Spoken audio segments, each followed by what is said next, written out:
Welcome to the Deep Dive. Today we're embarking on a fascinating and often unsettling journey into the world of doomsday prophecies. It's definitely a deep topic. Using the extensive material you've provided, our mission is really to peel back the layers of these powerful narratives. We'll explore their ancient origins, their diverse interpretations across cultures, their profound impact on societies, and, delve into the underlying psychological factors that fuel humanity's enduring fascination with the end of days. Yeah, it's about understanding what drives these powerful beliefs, really, and how they manifest through time. Exactly. And, this isn't just a historical survey. It's more like a deep dive into the human psyche itself. Mm-hmm. Not just the predictions, but the very mechanisms by which we create meaning, how we confront uncertainty and respond to those ultimate questions of existence. Right. We'll see how these narratives tap into some very primal human needs and fears, which is, I think, precisely why they've resonated across millennia and across every continent. So let's really unpack this then. Our enduring human fascination with cataclysmic prophecies. It's clearly not just some passing interest, is it? No, not at all. There's this undeniable sort of deep-seated allure to these end-of-world narratives. When we look at the psychological and societal roots, what truly underpins this persistent intrigue? Well, at its core, this enduring fascination with doomsday prophecies.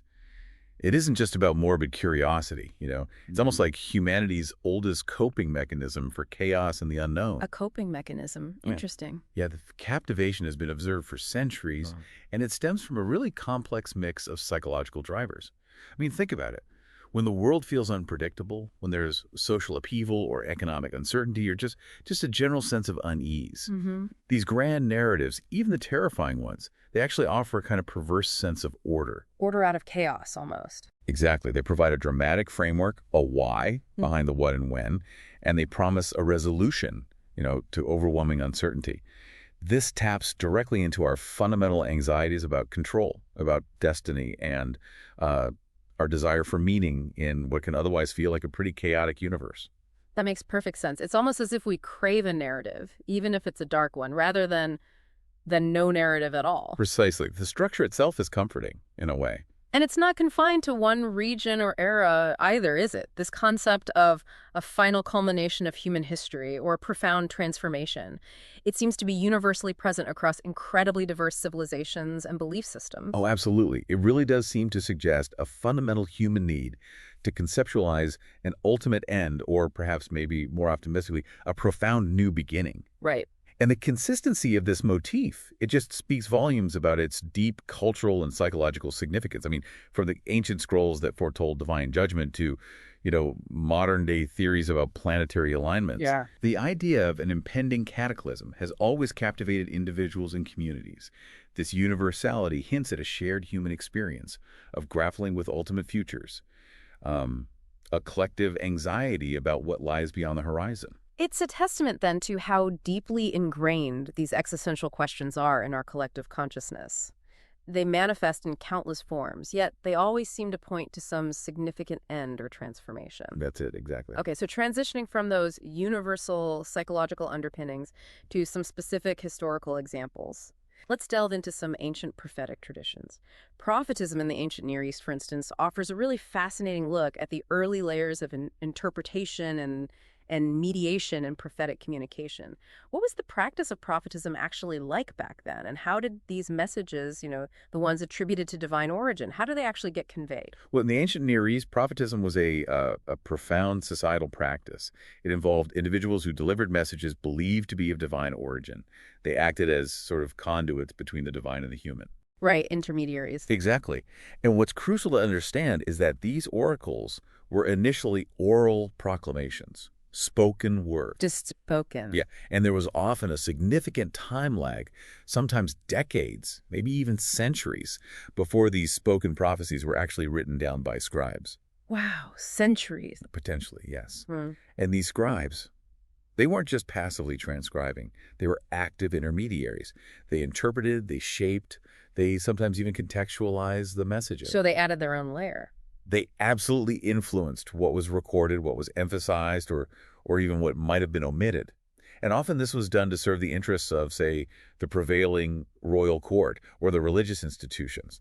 For instance, a prophet might receive a powerful divine message, but, being illiterate or maybe lacking direct access to the king, they'd require a literary intermediary, someone closer to the centers of power. To get the message through. Precisely. So this highlights how, right from its very inception, prophecy wasn't just a direct, unmediated communication. It flowed through human filters, human interpretations, adding these complex layers of mediation to the, quote, divine word. So right from the start, we see this fascinating dynamic where human interpretation plays such a critical role in shaping what we even understand as prophecy. That really adds a whole new layer of complexity to these ancient texts. It really does. And speaking of interpretation, how does someone like Nostradamus, with his incredibly ambiguous predictions, how does he fit into this historical tradition? And why does he continue to hold such an enduring appeal, do you think?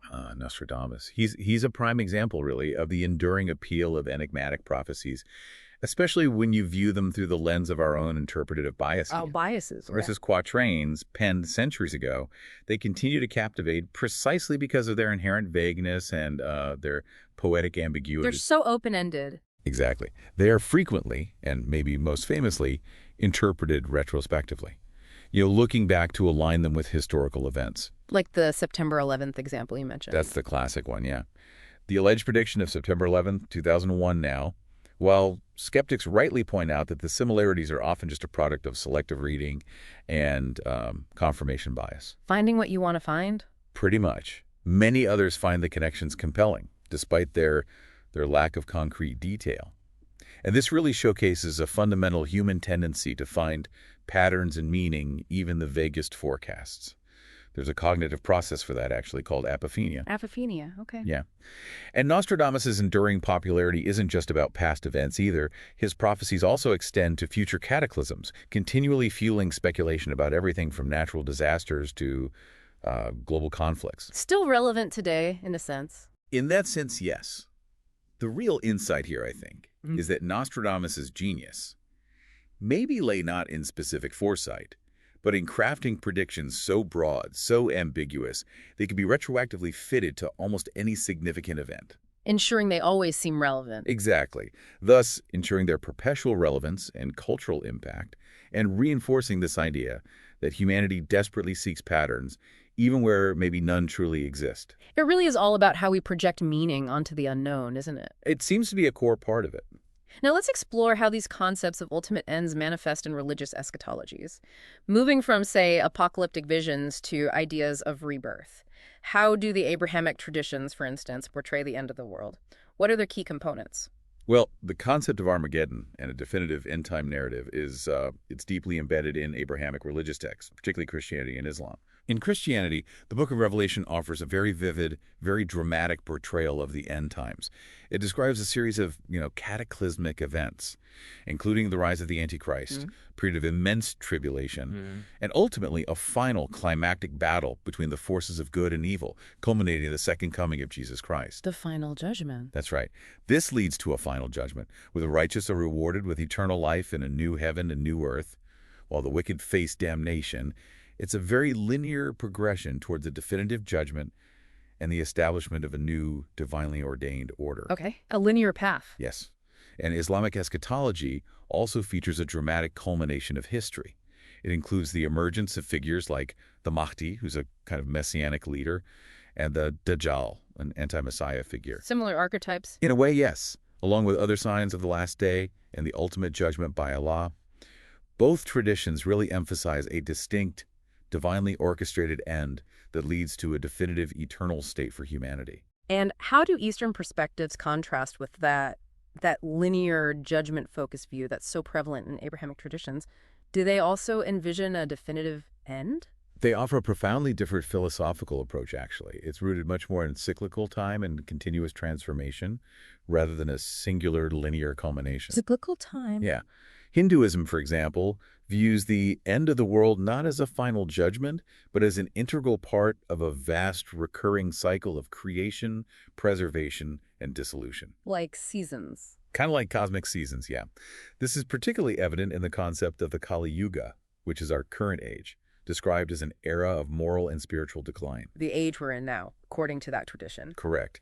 However, this Kali Yuga is merely one phase within a much, much larger cycle, destined to be followed by another period of creation and renewal.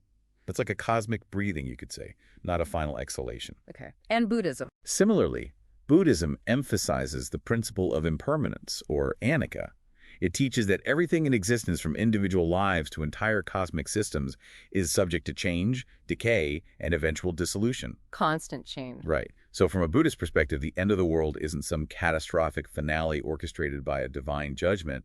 It's more a natural process of transformation and renewal, just an inherent characteristic of reality itself. So it reveals a real spectrum of beliefs then, from that linear, singular judgment to this cyclical, continuous renewal. Exactly, reflecting fundamentally different understandings of time and existence. That's a profound difference in worldview, truly. And speaking of different worldviews and interpretations, we really can't talk about doomsday prophecies without discussing the Mesoamerican long count calendar and the infamous 2012 phenomenon. Yes, 2012. That was a truly global event, wasn't it? Fueled by what appears to be just a massive misinterpretation.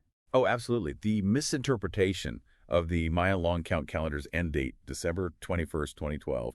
It's a textbook case study in how complex ancient systems can be simplified and, frankly, sensationalized. What was the original meaning then? Well, in its original context, this date marks the completion of a grand cycle, specifically the Buten 13. A Bute is a major cycle in the Mayan calendar, lasting roughly 394 years. Okay. And the completion of the 13th Yuden simply signified the end of one great era and the beginning of a new one.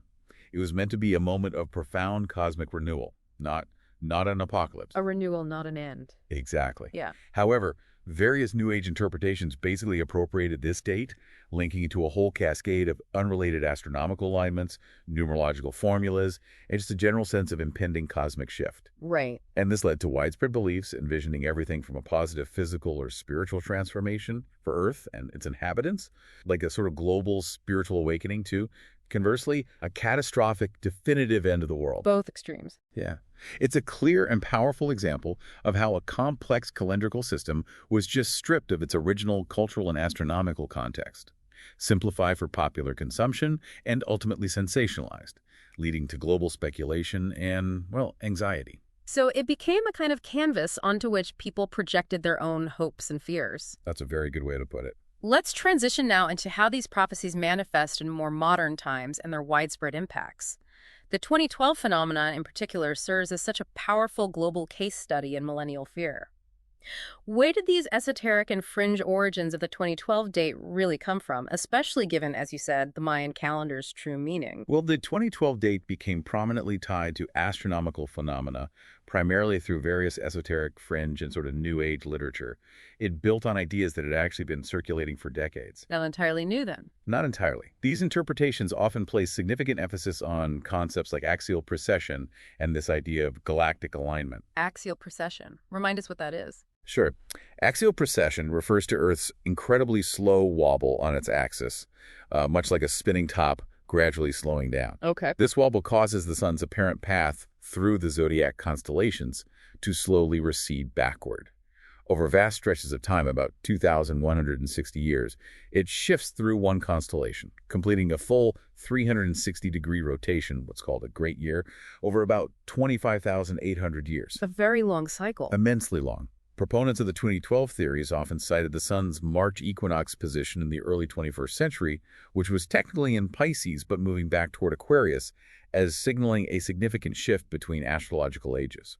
And that's what they then erroneously linked to the Mayan calendar. Got it. And this galactic alignment theory, that was a massive component of the fear, wasn't it? It's huge. Absolutely correct. What were the proposed catastrophic scenarios tied to this? And critically, what did the scientific community have to say about them? Right. The term galactic alignment was widely used, often very erroneously, to describe various apocalyptic scenarios, despite really strong scientific criticism. What kind of scenarios? Well, some theories suggested an intense solar maximum that would cause widespread destruction, or a calamitous interaction between Earth and Sagittarius A, that's the supermassive black hole at the center of our Milky Way galaxy. Yikes. Yeah. Others resurrected the mythical planet X, also known as Nibiru, predicting a catastrophic collision with Earth. Or they warned of the Earth's core heating up, leading to geomagnetic pole reversals and global devastation, just a whole range of disasters. So what was the scientific consensus? Unequivocal. The scientific consensus was absolutely clear. There was no astronomical event of any kind tied to this specific date. None at all. None. The galactic alignment itself, in the context of the much debated Shiva hypothesis, is a phenomenon that takes place over tens of millions of years. It involves the sun passing through the galactic plane. It's not something that could be timed to an exact date like December 21st, 2012. Millions of years versus one day. Exactly. Scientific evidence clearly showed that the sun actually passed through the galactic plane millions of years ago and, in 2012, was actually moving further above it. Moving away from it. Right. Furthermore, geomagnetic reversals. They're slow geological processes. They take between 1,000 and 10,000 years to complete, and they are not tied to any particular date or solar activity. So completely unrelated. Completely. NASA went to great lengths, actually. They issued public statements. They even dedicated a section of their Ask an Astrobiologist website to it, which received over 5,000 questions. Wow. Just to counter the widespread fear and misinformation. They made it crystal clear there was no scientific basis for any of these claims. Despite all that scientific debunking, though, the public reaction was truly widespread and profound, amplified immensely by the internet, as you said. It sounds like it caused real distress for many people globally. The societal impact was indeed significant, perhaps more so than any previous doomsday panic, really, because of the amplifying power of the internet. Right, the speed and reach. Exactly. Hundreds of thousands of websites referencing the 2012 phenomenon sprang up, creating this pervasive digital echo chamber. As you mentioned, NASA's website alone got those thousands of questions, some even expressing suicidal thoughts, which demonstrates the profound psychological distress this generated. That's heartbreaking. It is. Global polls conducted in May 2012, just months before the predicted date, indicated that 8% of adults across 21 countries experienced significant fear or anxiety related to 2012. 8% globally. Yeah, and that percentage climbed even higher in specific regions. Up to 20% in China, 13% in places like Russia, Turkey, Japan, and Korea agreed that the Mayan calendar marked the end of the world. So significant belief in certain areas. Very significant. And tragically, at least one suicide was directly linked to this fear, and anecdotal reports of others circulated. The intense focus on these predictions even influenced individuals like Jared Lee Loughner, the perpetrator of the 2011 Tucson shooting, who was known to follow these theories. And there were some very specific localized impacts as well, weren't there? I seem to recall the story of that small French village, Bugarac, and the stark contrast with how the date was viewed in former Mayan regions. Yes, that's right. The small French village of Bugarac became this unlikely epicenter of millennial anxiety. Population only 189, I think. A tiny place. Tiny. It began receiving visits from esoterics who believed the local mountain, Pictabugarac, was some kind of sacred site. They thought it was a garage for UFOs, basically, and the ideal location to weather the transformative events of 2012. A UFO garage. Okay, yeah. The local mayor publicly voiced fears of being completely overwhelmed by thousands of visitors seeking refuge. So in December 2012, the French government was actually forced to deploy a significant police presence, 100 police and firefighters, just to limit access to the mountain and manage the influx of potential visitors. Did many people actually show up? Ultimately, only about 1,000 visitors appeared, which was less than feared. But local authorities did foil 2 planned raves. They turned away 12 people and arrested 5 for carrying weapons. So it demonstrated a real-world management challenge. Definitely. And the contrast with Mexico. Ah, yes. Conversely, in the former Maya regions of Mexico, particularly in Yucatan, the date was celebrated with immense enthusiasm. It was seen as the dawn of a new, better era. A celebration. A huge celebration. This cultural interpretation drew tens of thousands of visitors to iconic archaeological sites like Chichen Itza for festive events. It showcased a vastly different, positive interpretation of the very same calendrical completion. Wow. It just underscores how cultural context profoundly shapes belief and reaction, doesn't it? Absolutely. Same event, completely different meaning. The 2012 phenomenon was certainly a global moment, but it wasn't the first time technology played a significant role in amplifying doomsday fears. The Y2K scare, just before the new millennium, offers a fascinating technological precedent. How did that widespread hysteria unfold as the year 2000 approached? Oh, Y2K. The Y2K bug, or the millennium bug, it truly generated widespread hysteria as the new millennium approached. The core issue was actually quite simple in hindsight. The 2-digit year problem. Exactly. Many older computer systems, designed to save precious memory back then, used only 2 digits to represent the year, so 99 for 1999.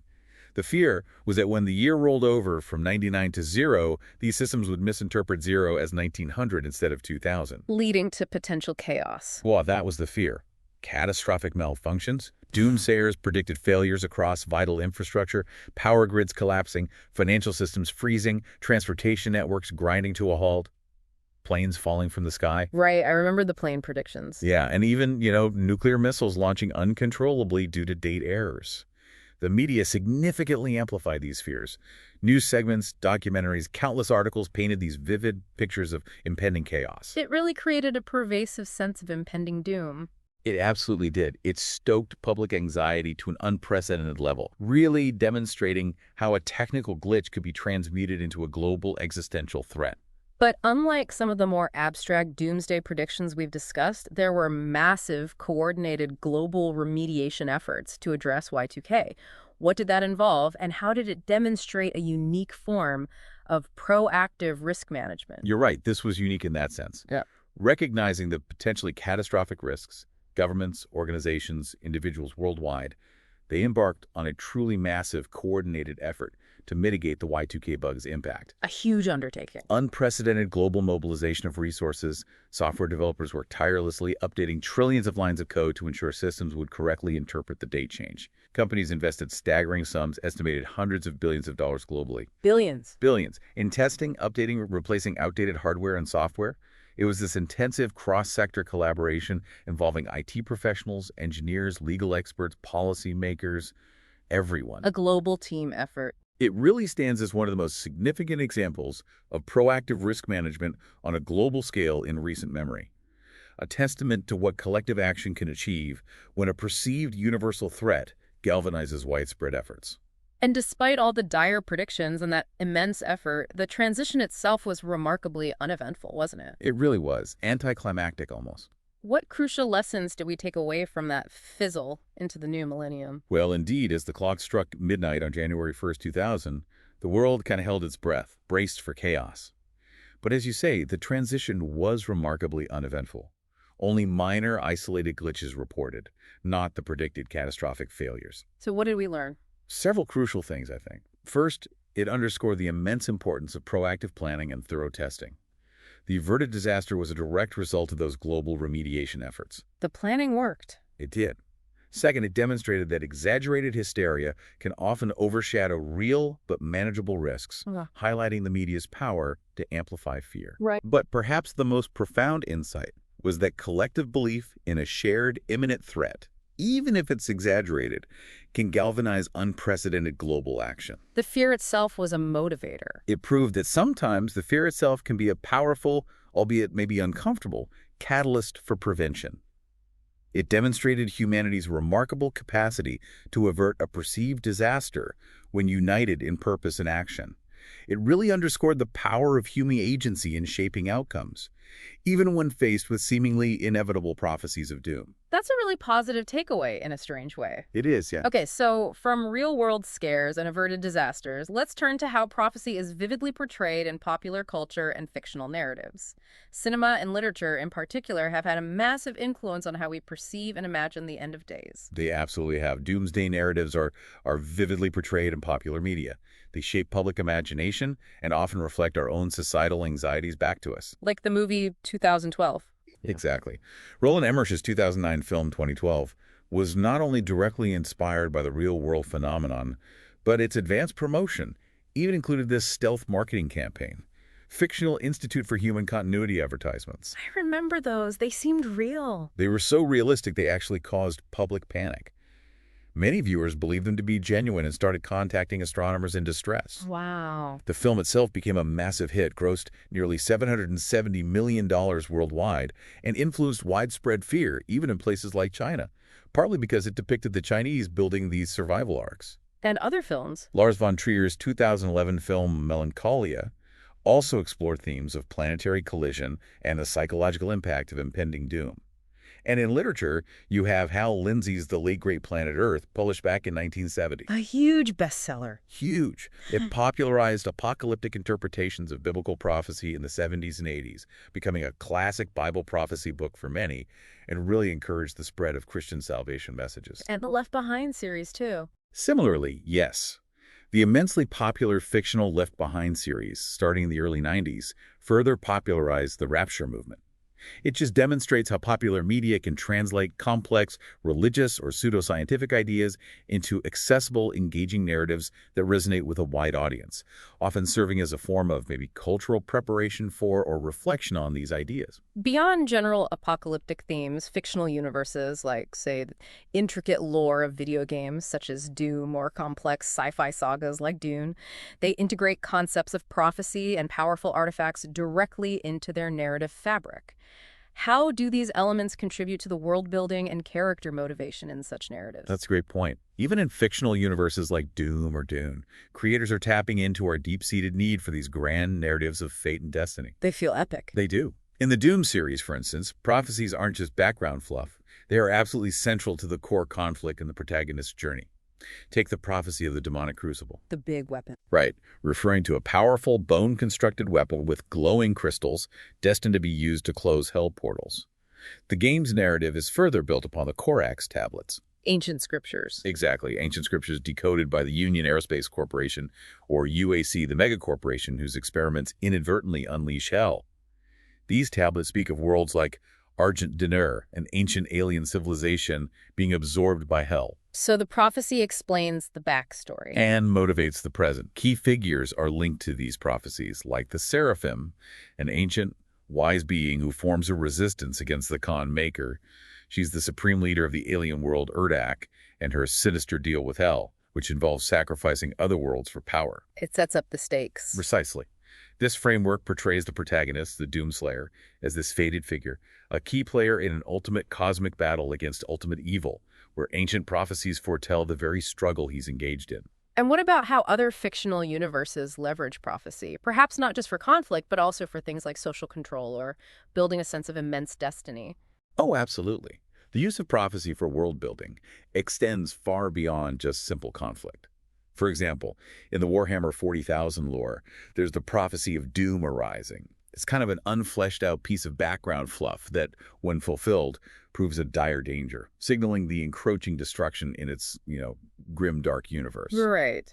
But a more intricate example, perhaps, comes from the Dune universe. Ah, the Bene Gesserit. Exactly. The Bene Gesserit, that powerful matriarchal order, they actively manipulate populations by seeding prophecies like the Lisan al-Gaib, literally the voice from the outer world. It's a generic messianic safety net prophecy they deploy across various planets for their own strategic gain. Calculated manipulation. Completely. This sets the stage for the Mahdi prophecy, which concerns the arrival of the Kwisatz Haderach, the super being they sought to engineer with vast, prescient abilities. These prophecies are this complex web of genuine foresight, calculated deception, and, genetic engineering. They're used not only to foretell events, but also for social control, political influence, and to create a sense of preordained destiny around key characters. It really demonstrates how fictional narratives leverage prophetic themes for incredibly complex world building, character motivation, and even societal manipulation. It's clear that failed predictions are a recurring theme throughout history, regardless of whether they're in real life or in fiction. What are some of the most notable historical examples of unfulfilled prophecies that have had a real impact on people's lives? Oh, there is a long, and consistent lineage of failed doomsday predictions. It's a testament to humanity's persistent yet often misguided attempts to pinpoint the end. Give us some examples. Okay. For example, televangelist Pat Robertson famously predicted judgment on the world by the end of 1982. He even claimed to know the exact date in November. Did it happen? It did not. When it didn't occur, he revised his interpretations. Then there was Edgar Wiesnin, a former NASA engineer. He gained notoriety for multiple unfulfilled rapture dates in the late 80s and early 90s, 1988, 1989, 1993, 1994. His book, 88 Reasons Why the Rapture Will Be in 1988, actually sold millions of copies. Millions. Wow. Despite being wrong multiple times. Yes. The Jehovah's Witnesses also experienced significant organizational and personal upheaval due to unfulfilled prophecies for specific years like 1914, 1925, and 1975. What was their original idea? Initially, their early ideology centered on a divine plan of salvation, where a little flock of 144,000 would undergo a physical to spiritual transformation by 1914. When that didn't materialize, especially after 1925, their focus shifted more dramatically to Armageddon being a literal, universal war waged by God, resulting in the slaughter of the unfaithful. A significant shift in tone. Very much so. And in more recent memory, you had Harold Camping's Family Radio. They spent months advertising that the world would end on May 21st, 2011. I remember that one clearly. Yeah, and then when it failed, they revised it to October of the same year. Even within established Christian denominations, figures like Calvary Chapel pastor Chuck Smith prophesied Jesus would return before the end of 1981, which of course did not come to pass. So it's a consistent pattern. It really highlights this consistent pattern in human history of setting specific dates for apocalyptic events that repeatedly, inevitably don't materialize. What are the profound real-world consequences for believers who commit deeply to these specific prophecies when they inevitably fail? It must be absolutely devastating on a personal level. The impact on individuals who commit to these prophecies. Yeah. It can be truly profound and devastating, just shattering. How so? Well, take the followers of the Jehovah's Witnesses' 1975 prediction, for instance. They made significant life-altering decisions based on their belief in the imminent end. Like what? They gave up insurance policies, they canceled endowments, they refrained from buying homes, convinced they wouldn't need them in the New World Order. Huge life changes.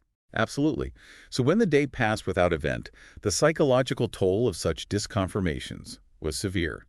It led to deep disillusionment, anxiety, and what many now describe as religious trauma. Religious trauma. Yes. Some individuals found it just impossible to remain active in their movements after these predictions failed. They experienced a crisis of faith, a crisis of identity. Others, of course, found ways to rationalize the non-occurrence, clinging to their beliefs by reinterpreting signs or shifting dates. It's a rationalization mechanism. Right. And for those exposed to intense doomsday teachings from a young age, imagine children watching that graphic Mark of the Beast movie. Within some churches, it could lead to lasting psychological scars, chronic anxiety, even religious obsessive-compulsive disorder, or OCD. That's terrible. And for some, seeking emotional support or therapy was itself considered sinful. When Harold Camping's 2011 prediction failed, the distress was so acute that suicide prevention hotlines were even set up due to fears of despondent followers. Good has. It just underscores the very real, often tragic, human cost of these unfulfilled prophecies. That's incredibly powerful and, yeah, sobering. It brings us to an interesting and somewhat paradoxical concept, the prophecy of doom paradox. How does the announcement of a necessary future, specifically a catastrophe, ironically impact its likelihood of actually happening? The prophecy of doom paradox. It's a fascinating and quite counterintuitive concept. It suggests that when a catastrophe is announced as a certain necessary future, it can, paradoxically, demobilize those who would otherwise take action. Or mobilize them. How? By making the disaster seem inevitable, and thereby increasing the likelihood of the very disaster it predicts. So believing it's inevitable makes it more likely. In a sense, yes. This concept differentiates sharply between self-fulfilling prophecies, where a belief makes something happen, and self-canceling prophecies, where a warning prevents it. In this paradox, if people become complacent because they believe a future is inevitable. Out of fatalism, maybe. Either out of fatalism, thinking, humanity has always come out of the worst situations, or because they believe a collapse is absolutely certain and unavoidable. They may fail to take proactive measures. And that failure leads to the disaster. Exactly. This induced complacency then prevents the very preventative action that could have averted the disaster. It's often referred to as Cassandra's curse in reverse. Cassandra's curse. Yeah, the idea that she was cursed to utter true prophecies but never be believed. Here, if no one listens to the warnings, the prophets of doom will, unfortunately, be right. But if people do listen and act, then the disaster can be averted, effectively making the prophecies wrong by virtue of the preventive action. So the successful prophet is the one whose prophecy fails because people listened. Precisely. The true prophet of doom, in this sense, is one whose warnings are heeded and whose prophecy, therefore, appears to fail. It highlights the profound irony of effective forewarning. So if we heed the warning, the prophecy doesn't come true, which then seems to discredit the prophet. That's a truly fascinating twist in human perception and action. It really is. Let's delve now into the broader drivers, consequences, and maybe the management of these doomsday beliefs. What are the sociological and psychological underpinnings that make certain individuals or demographics more susceptible to believing in these prophecies? Well, understanding the sociological and psychological underpinnings is crucial Yeah. because it really goes beyond simple credulity or gullibility. Factors such as age, income level, education, political affiliation, religious background, they can all influence an individual's susceptibility. Is it mainly about education or income? Initially, there's a common assumption, that maybe lower income or less education might correlate with greater gullibility.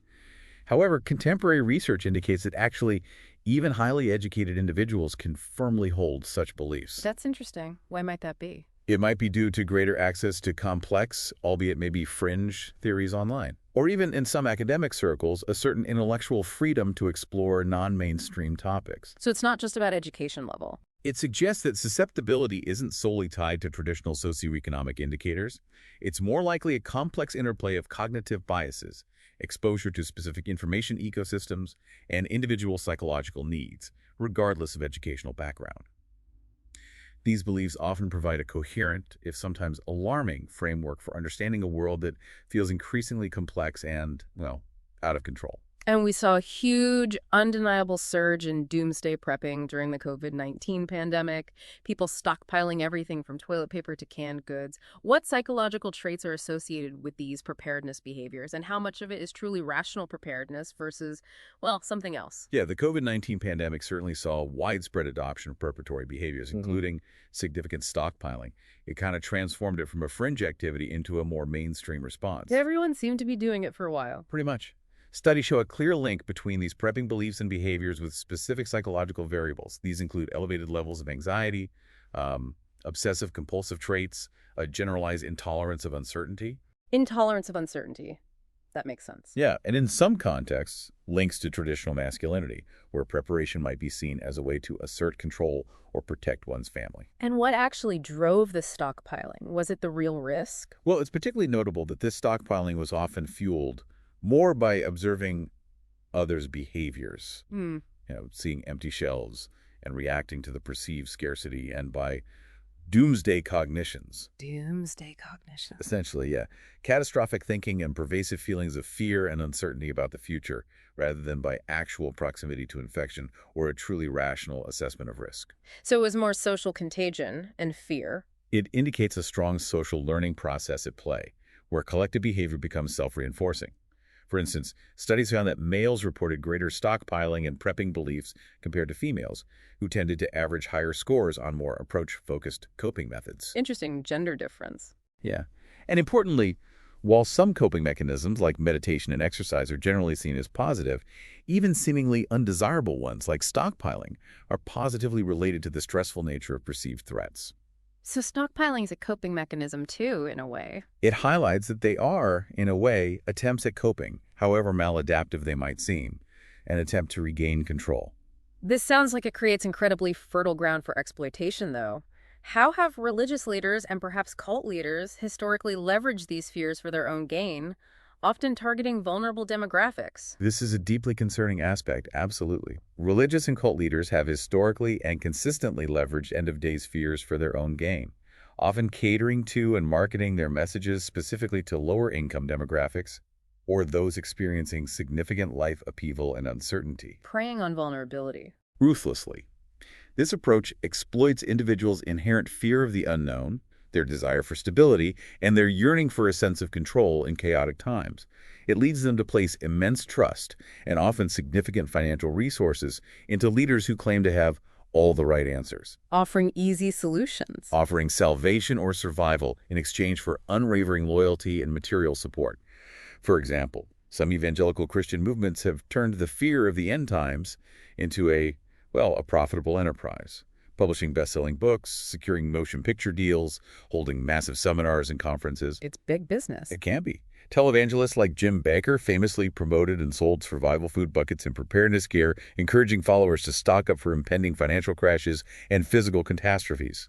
This predatory strategy preys on vulnerability, presenting an exclusive escape or solution to deep-seated anxieties, often at immense personal cost to the followers. That's a powerful and disturbing dynamic. And in the modern era, mass media, and especially social media, play an increasingly amplifying role in spreading these fears.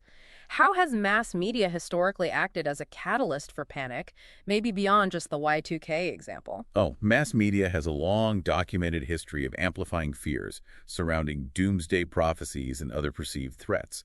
While Y2K is a clear technological example, the classic illustration of media's power to induce widespread panic is probably the infamous 1938 War of the Worlds radio broadcast. Orson Welles. Right. Exactly. Orson Welles' Mercury Theater on the Air presented this fictional news bulletin about an alien invasion, complete with realistic-sounding reporters and expert commentary. And people believe? Many listeners, especially those tuning in late or missing the disclaimer, believe the fictional invasion to be real. It led to widespread terror. People called police departments, fled their homes, took to the streets in sheer panic. Actual panic in the streets. Yeah, responding police officers describe situations of utter chaos. It just underscores the immense power of broadcasted messages to induce mass psychological panic, even when the content is entirely fabricated. It remains a stark reminder of the media's potential to shape public perception and trigger collective fear responses. And with the advent of social media, it's not just a one-way street anymore, is it? Social media has this dual role, functioning as both a push system and a pull system. What does that mean for information dissemination, especially when it comes to misinformation and doomsday scenarios? That's a critical distinction, and it completely changes the landscape. Traditional mass media often operates primarily as a push system, right? Broadcasting messages from a central source to a generally passive audience. One to many. Right. Social media, however, employs both push and pull dynamics simultaneously. Messages are broadcast, sure, but the audience also actively engages, responds, shares, creates their own content, which then pulls others into the conversation. It's interactive and viral. Exactly. This dual functionality allows for incredibly rapid and widespread dissemination of information, including misinformation, conspiracy theories, doomsday narratives at an unprecedented scale. Unlike traditional media, where authorities or gatekeepers might have, quelled fringe voices. Yeah, okay. Social media platforms allow unvetted ideas to gain traction rapidly, often leveraging algorithms that prioritize engagement, regardless of accuracy. Engagement over truth. Sometimes, yeah. This dynamic significantly increases both the audience for and the engagement with messages that can incite mass psychological panics. It makes it far more challenging to contain the spread of harmful narratives. The case of QAnon seems like a modern, stark illustration of exactly this, how a contemporary conspiracy theory can leverage social media to spread its rhetoric with very real-world consequences. QAnon is indeed a deeply alarming and contemporary example of how social media can be weaponized to spread dangerous conspiracy theories, originating on fringe websites like 4chan and 8chan. The dark corners of the internet. Pretty much. Yeah. This sprawling, baseless conspiracy theory migrated to major platforms like Facebook and Twitter, reaching a large and often malleable audience, particularly those maybe unfamiliar with online misinformation or those just seeking simple explanations for complex events. And it had real consequences. Absolutely.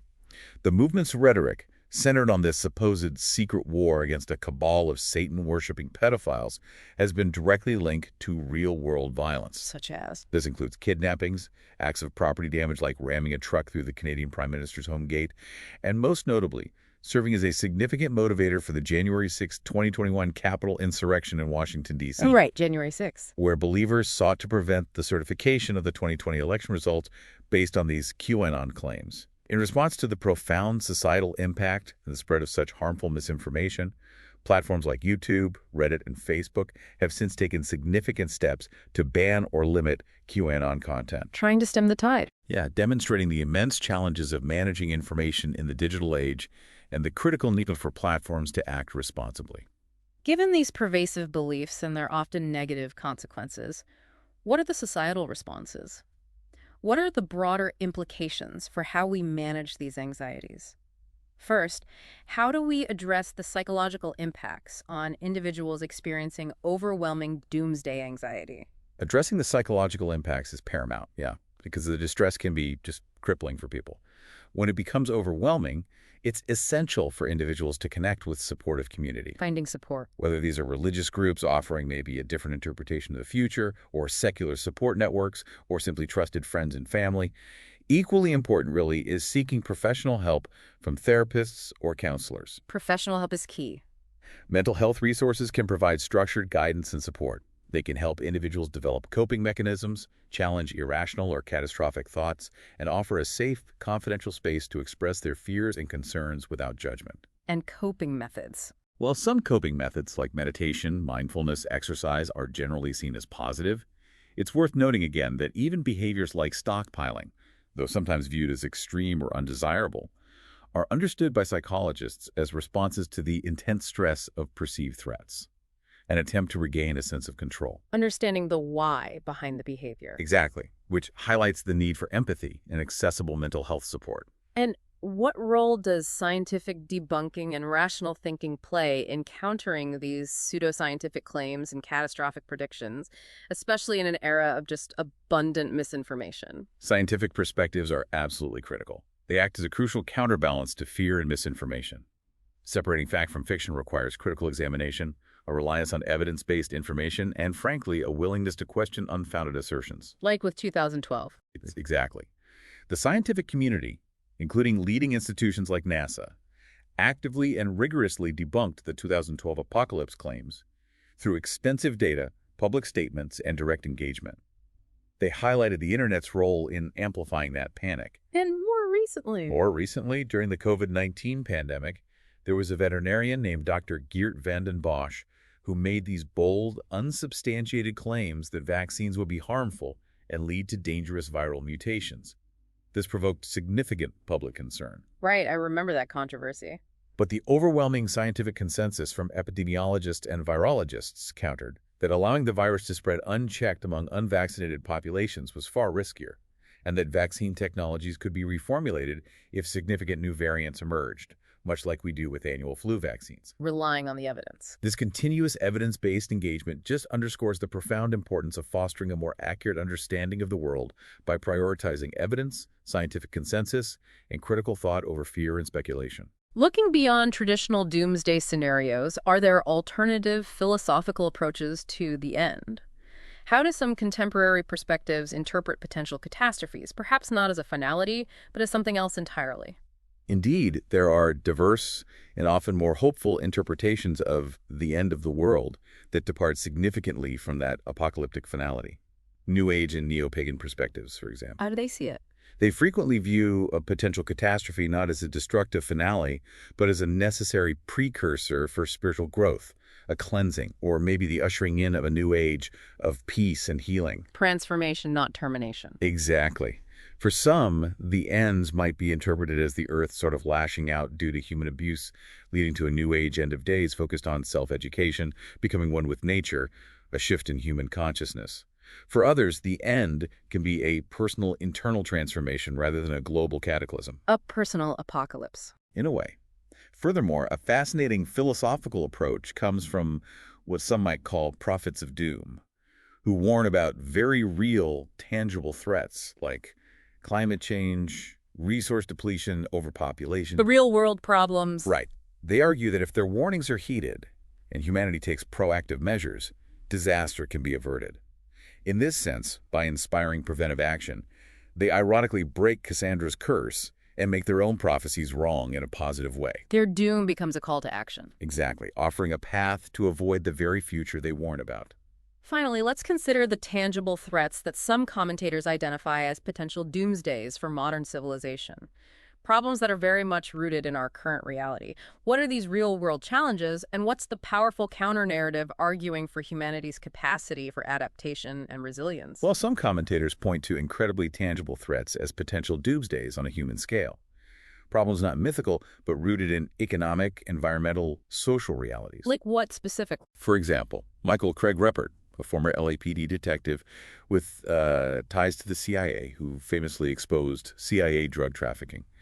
He argued that modern society is on a trajectory toward disintegration due to our unsustainable reliance on finite fossil energy. Peak oil and beyond. He posited that a finite planet cannot sustain infinite growth, leading to an evolve or perish moment for nations like America, much like ancient Rome faced its own collapse. Nathan Hagans, an economist, highlights an impending economic collapse due to accelerating resource depletion and unmanageable global debt. He starkly states that technology is in a race with depletion, and depletion is winning. Gray Matlex. John Cronin, an environmentalist, expresses deep concern over mounting water shortages and pollution, noting critical water challenges globally, emphasizing water as foundational. James Kunstler, a social critic, points at diminishing oil supplies, stating, "The world hits peak oil now, which will inevitably collapse complex energy-dependent systems like industrial agriculture, leading to food shortages." Food shortages. And there were also growing concerns about post-human problems, like massively intelligent machines potentially exceeding human control. And, of course, the persistent threat of nuclear terror. Experts like Luis Alvarez noted the terrifying difficulty in truly preventing bombs from going off if the will exists. These are incredibly serious, complex problems that certainly warrant deep consideration. But despite these dire warnings and the whole history of doomsday anxieties, there's also a powerful counter-narrative, isn't there? The idea that humanity possesses a unique and often underestimated capacity for compassion, adaptation, and collective problem-solving. Yes, absolutely. While these tangible threats are profoundly serious human-scale problems that demand urgent attention, many argue that humanity possesses an inherent compassion and a remarkable capacity to adapt and evolve rather than simply perish. We find ways. History, while filled with collapses of empires and civilizations, also shows a cycle of rise and fall and a recurring ability to overcome immense challenges. While current trends certainly indicate the potential for significant change and challenges to our resource and societal structures, there is also a strong and compelling belief in human resilience. The argument for hope. The argument is that we are the one species on the planet that has the unique capacity for altruism, for making sacrifices to help others. And ultimately, that we will collectively find ways to take care of each other and solve these critical resource and societal challenges. So not necessarily the end. The consensus among some is that while a doomsday, in the sense of total human extinction, is highly unlikely, we are certainly facing the end of a certain phase of history, perhaps the industrial age, or an age of unquestioned growth. And we must evolve, adapt, innovate through collective action and compassion to overcome these human-scale problems and navigate the profound transformations ahead. Throughout this deep dive, you have seen how doomsday prophecies, whether ancient or modern, fictional or intensely believed, reflect a really complex and persistent interplay of human psychology, cultural narratives, and profound societal anxieties. They highlight our persistent quest to understand the future, to manage uncertainty, and to interpret signs of profound change. This exploration, well, it hasn't been about endorsing any single viewpoint, but really about recognizing the powerful influence these narratives exert on individual lives and collective human behavior. And what's truly fascinating here, I think, is how these narratives, regardless of their factual basis, they serve as powerful mirrors. Mirrors to our deepest fears and maybe our highest hopes. Yeah. They compel us to ask fundamental questions about our existence, our future, and our shared responsibility in shaping it. Ultimately, the question these prophecies pose isn't just when will it end, but maybe what will we do next? A question to leave us with. Thanks for listening to The Deep Dive.